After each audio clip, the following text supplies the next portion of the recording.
오늘도 클릭해주셔서 감사합니다. 구독과 좋아요 부탁드립니다. 넘사벽 한국산 잠수함에 경악하는 중국 공상당.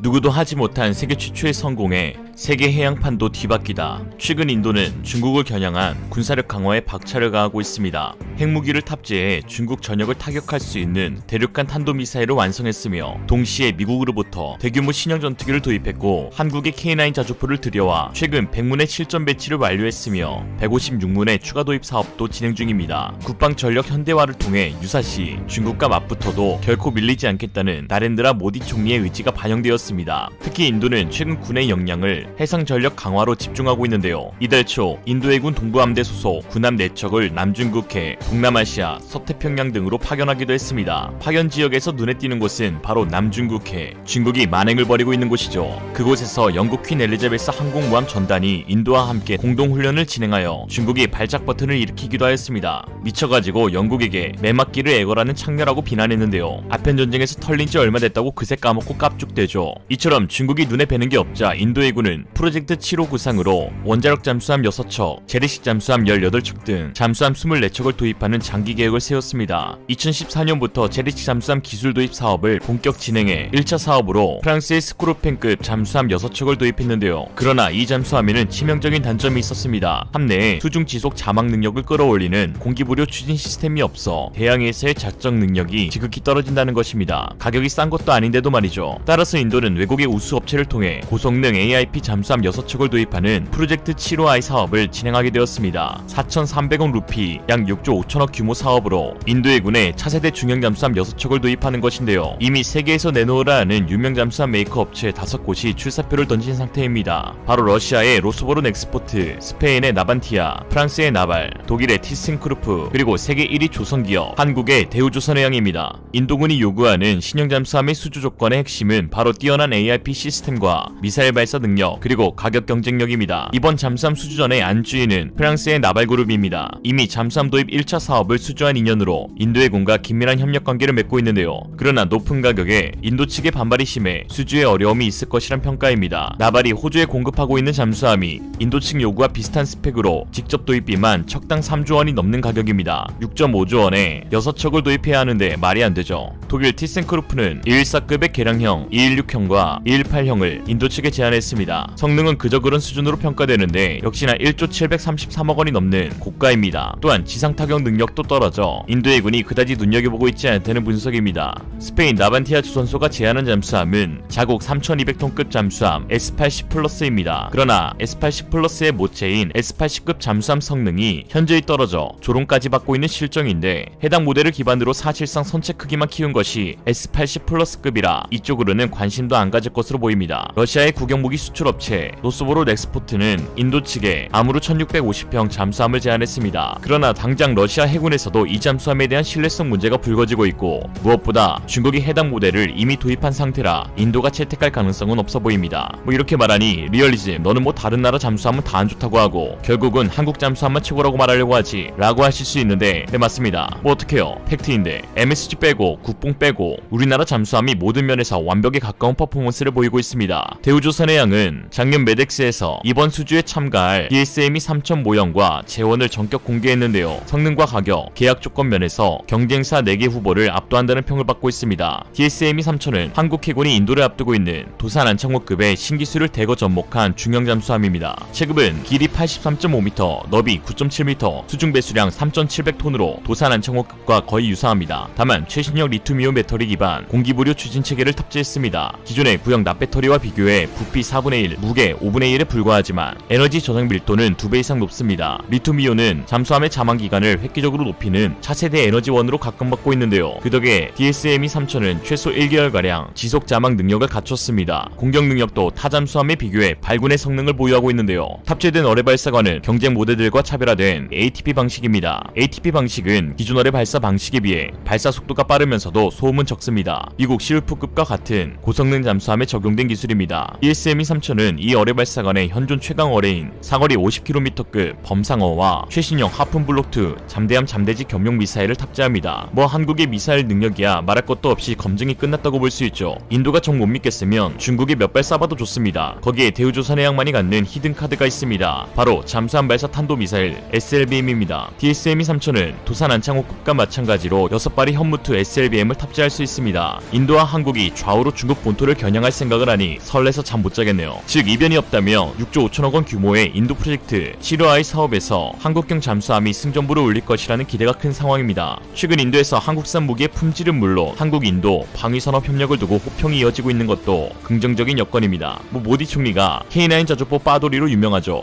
출퇴근을 이걸로 한다고.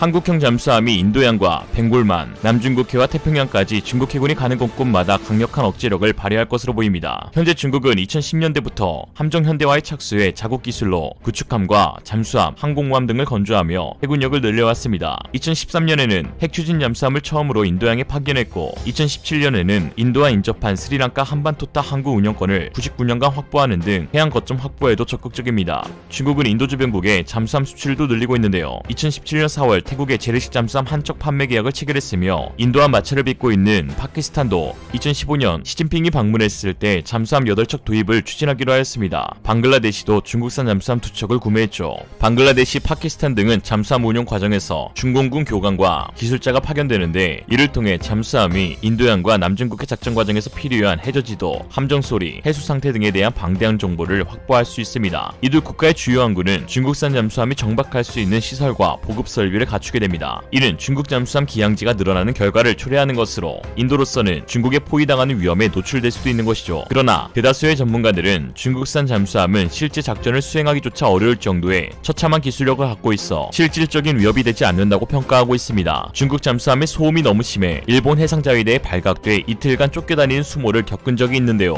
중국은 인간들도 시끄러운데 잠수함마저 시끄럽습니다. 홍콩 사우차이나 모닝포스트에 따르면 093A형으로 불리는 중국의 110m 상급 핵잠수함은 일본과 중국의 영유권 분쟁 지역인 센카쿠 열도 인근 해역에 진입했다가 일본 해상자위대에 발각돼 이틀간 쫓겨다닌 끝에 어쩔 수 없이 공해에서 수면 위로 떠올랐습니다. 꼴에 자존심 세우려고 오성홍기를 돛대에 매단 채 말이죠. 수개월간 수중작전을 수행해야 하는 핵잠수함에 있어 정숙성은 생명과도 같습니다. 일단 발각돼 그 잠수함의 독특한 음향이 적에 의해 기록되면 그 잠수함의 작전 능력은 사실상 소멸한다고 할 수 있습니다. 그 다음부터는 그저 여행하는 거죠. 미 해군 정보국은 중국의 진급 잠수함을 추적하여 관련 성능을 평가한 바 있습니다. 그런데 당시 미 해군 정보국은 미 의회에 중국 진급 잠수함의 소음 정도가 30년 전 건조된 구수련의 델타 3급보다 소음이 더 커서 전략적인 가치가 떨어진다는 평가를 내렸습니다. 치욕이죠. 이에 중국은 러시아와 잠수함 공동 개발을 추진하였습니다. 뭐라도 좀 해보겠다는 건데 러시아 연방군사기술협력청 관계자는 최근 우리는 중국 측과 공동으로 차세대 잠수함 설계를 하고 있다고 하였고 그리고 올해 5월 중국에게 1급 잠수함 기술을 털렸습니다. 진짜 코미디가 따로 없네요. 러시아의 지적재산권 담당자인 예브게니 리바드니는 중국은 최근 17년간 500건의 군사기술을 불법적으로 베꼈다고 말했습니다. 중국은 참 가만 보면 신기합니다. 아니 어떻게 매일 해킹을 하는데 어쩜 이렇게도 못 만들까 싶어요. 왜 메이드 인 차이나는 한국과 외리도 차이나? 이에 미국 랜드 연구소는 이렇게 분석했습니다. 중국군의 핵심 기술의 경우 타국의 기술을 훔쳐 탑재할 뿐 자체 노하우가 거의 없어 성장 지속성이 전혀 없다. 또한 중국의 국방기술 개발이 늦어지는 가장 큰 이유를 내부 부패 및 군가 방위산업체와의 부적절한 밀어관계 때문이라고 분석했습니다. 중국 항공모함 프로젝트 책임자가 부패 혐의로 체포 기소되기도 했죠. 옆집에서 사과 훔쳐다 심으면 뭐합니까? 썩은 손으로 만지는데. 반면 한국의 잠수함 건조 기술력은 이제 명실상부 독보적인 세계 최고의 기술력을 향해 전진하고 있습니다. 대우조선해양이 순수 국내 기술로 만든 연료전지 AIP 시스템을 개발해 동형 잠수함 기준 세계 최장기 자막 연속 운전에 성공했습니다. 잠수함 연속 운전 시험 평가 결과 기존 잠수함보다 연속 운항 시간이 30% 증가한 것으로 나타나는데요. 연료전지 AIP는 인도에 제시한 TSME-3000의 리튬이온 배터리보다 더욱 최신 기술로 재래식 잠수함에 많은 이점을 제공합니다. 다른 AIP 시스템이 많은 에너지 손실을 보이고 있는 것에 비해 70% 이상의 가장 높은 효율을 낼 수 있는데요. 물을 전기 분해하면 산소와 수소로 나뉘는 화학 반응을 역으로 이용하는 연료전지로 80도씨의 낮은 온도에서 화학 반응이 이루어지므로 냉각 장치가 거의 필요 없으며 무소음 상태에서 이루어지는 화학 반응은 정숙성이 생명인 잠수함에 매우 적합한 방식입니다. 거기에 세계 자망기간은 핵잠수함에 가까운 50일간의 작전이 가능하다고 알려져 있습니다. 이 신기술은 독일에 이어 전 세계에서 두 번째로 개발에 성공한 것인데요. 3000톤급 중형 잠수함에는 세계 최초로 탑재되었습니다. 이 맛에 국뽕합니다. 잠수함용 연료전지 모듈은 사업통상자원부가 주최하는 2019 세계인류 상품에서 현재 세계인류 상품 부문에 선정되기도 했습니다. 이에 서울시 용산구 동자동에 거주 중인 김철근 씨는 리얼리즘과 인터뷰에서 다음과 같이 말했습니다. 한국이 만들어낸 첨단 기술들을 보면 왠지 모를 벽이 느껴진다. 바로 완벽. 이상으로 리얼리즘이었습니다. 여러분의 생각은 어떠신가요? 현명하고 지혜로운 여러분의 의견을 지금 댓글에 남겨주세요. 감사합니다.